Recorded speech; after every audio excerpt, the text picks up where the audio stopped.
Okay, today is a beautiful day, and it's also the perfect day for basically first maintenance for my car. I've owned it for about 5,000 miles now. Changed the oil about a week after I bought it. I actually just checked the oil and it looks pretty dang good, and I was surprised. I really wanted to change it, but I'll show you. Come take a look at it. Let me know what you think. It looks pretty dang clean to me. Maybe a top off, that's it. Pretty clean, huh? And then bleed the brakes, put some ATE Super Blue in there, and then the next thing would be to bleed the clutch master cylinder as well while I'm in there. So that's pretty much it for the day. So I'm going to jack it up, take the wheels off, and then get to work. I did buy a ton of stuff though. They had two K&N air filter or oil filters left, so I just picked up both of them. 1030 Valvoline Max Life, and then I got these to bleed the brakes. I'm going to do a gravity bleed, so it's going to take me about an hour to bleed the brakes, but 2-foot fuel tubing, 1/4 inch inner diameter, 3/8 outer diameter. That should be perfect. And then got these things, hose clamps. Make sure these don't fall off. And this automobile turkey baster to get rid of the fluid out of the brake master cylinder. So that's what's going to be going on today, and let's get going.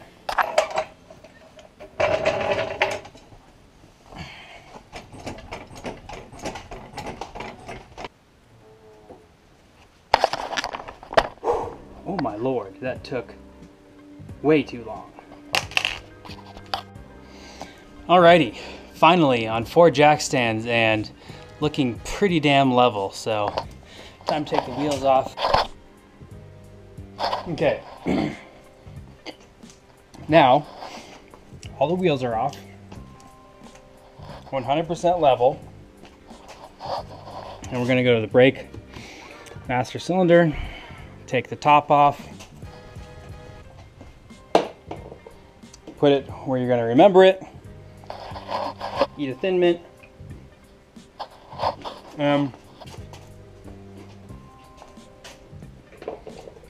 Take your turkey baster, put it there. Take your bottle, I want it somewhere.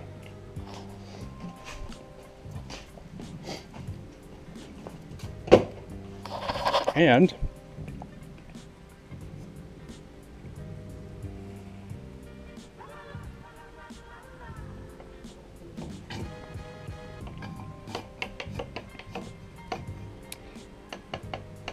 start sucking it out.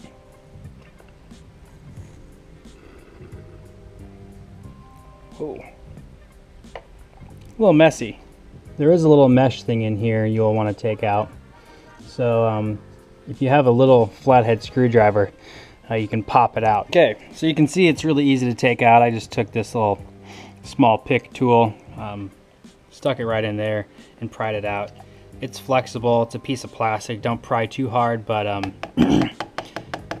it should be relatively easy to take out. So once you have that out, place it with the cap. That way you have everything together. And then you can really get to it.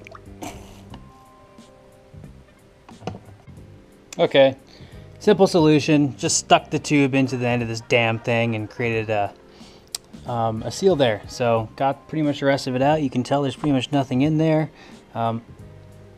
Sloshing around in here, but anyway, I'll keep getting the rest of the stuff out and then finally fill it up with the good stuff.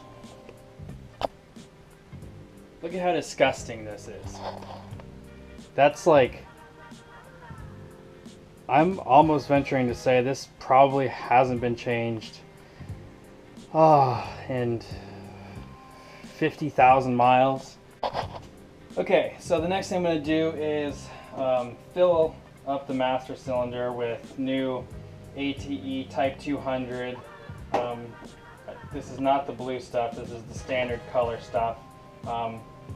which is kind of unfortunate, but judging by how dark and disgusting that was, I will be able to tell when new fluid is going through it. So make sure that you use an unopened container, mainly because you don't want moisture getting in here, and especially using an ATE DOT4, you don't want any moisture in there.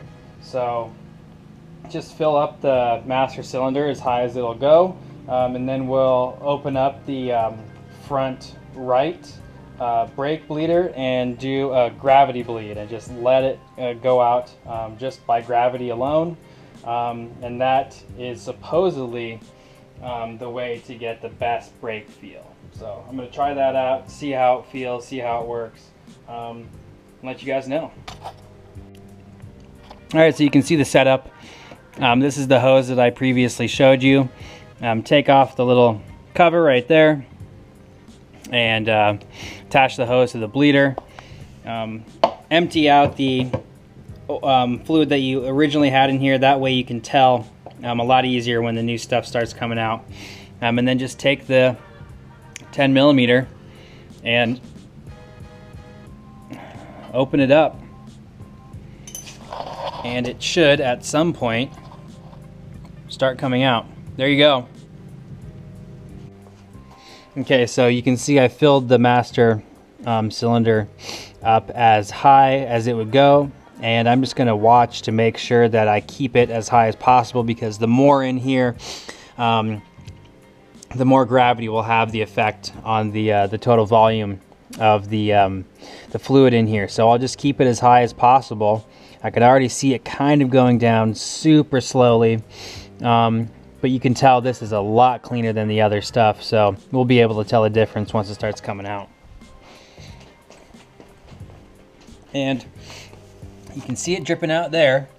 By no means is it coming out at any sort of speed, but as long as it's dripping out the end, I know that the gravity bleed is working, and it's just going to take a while. But if you want a legitimate pedal feel and you want to do it right, this is the best way to do it. All right, there you go. Fluid is nice and clean in there. There's no dark, dirty crap flying around in there, so just dump it out to my cauldron of oil, and then move on to the left side. Take off the little cap right here, a little 10 millimeter wrench. Stick this on the end. There we go. There we go. Just need to undo it a little more. Nice and easy. You can see it's already flowing out. And then we'll put the end in here. There we go. Start the process all over again. All right, make sure to keep an eye on the master cylinder. You're going to want to keep it filled up, because surprisingly, even though it is dripping, quite a bit does come out. So just keep filling it up. More dirty fluid in there. So pour it out once you can tell that it's a little dirty, and then wait a little bit longer and kind of check in again and see what color it is, and that way you can determine whether or not you've fully bled your brakes on that particular side. But the left front goes faster than the right front.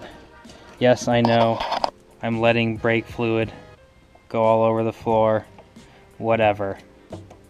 I'll just clean that up with a rag. So just keep letting this drip on out, and check the color of this every once in a while, probably every 5 minutes, and then you should have a pretty clear fluid in there after about 10 to 15 minutes.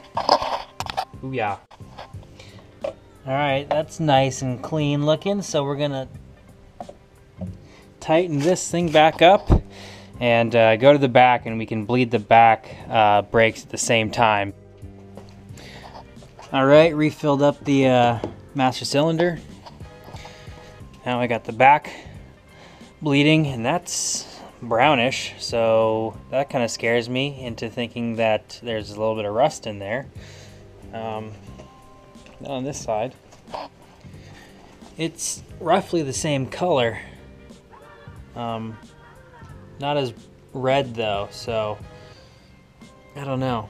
I think the other side might have a little bit of rust in it, and that kind of sucks if it is. Maybe it's just brake fluid that's turned a little red.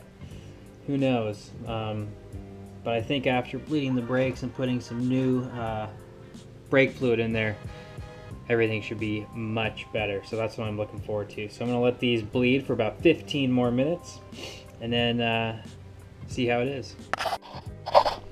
Yuck. Look at that. Look how disgusting that is. So I'm going to pour that out and let some more drip into there and see what that color is again. In about 10 more minutes, we'll see. Alright, so you can finally see that this fluid is clean, so we will go ahead and dump this out. Go ahead and dump out the other one, and then we'll get to the clutch. Make that feel nice and firm, and that way we'll have good brakes, good clutch, and we'll be ready to go. Alright, so make sure that you fill it back up to the max fill line. Plop this baby back in there. Make sure it doesn't squirt all over the place. Push it in just nice and slow. Make sure it seats on all sides. All right.